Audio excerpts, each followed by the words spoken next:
നമസ്കാരം. ഇന്ത്യയിൽ നിന്നുള്ള കോഴിക്കും മുട്ടയ്ക്കും നിരോധനം ഏർപ്പെടുത്തിയിരിക്കുകയാണ് സൗദി. സമ്പൂർണ്ണ നിരോധനമാണ് ഇവിടെ ഏർപ്പെടുത്തിയിരിക്കുന്നത്.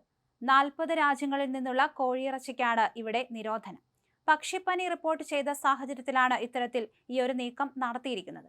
സൗദി ഫുഡ് ആൻഡ് ഡ്രഗ് അതോറിറ്റിയാണ് ഇത്തരത്തിൽ നിരോധനം ഏർപ്പെടുത്തിയത്. അതേസമയം 16 രാജ്യങ്ങളിലെ ചില പ്രവിശ്യകളിൽ നിന്നുള്ള കോഴിക്കും മുട്ടയ്ക്കും നിരോധനമുണ്ടെന്നും Saudi food and drug authority അറിയിച്ചിട്ടുണ്ട്. ആലപ്പുഴയിലും കണ്ണൂരിലും ഉൾപ്പെടെ നിരവധി സ്ഥലങ്ങളിൽ പക്ഷിപ്പനി സ്ഥിരീകരിച്ചിരുന്നു. ഈ ഒരു സാഹചര്യത്തിലാണ് സൗദിയും ഇത്തരത്തിൽ നിരോധനം ഏർപ്പെടുത്തിയത്.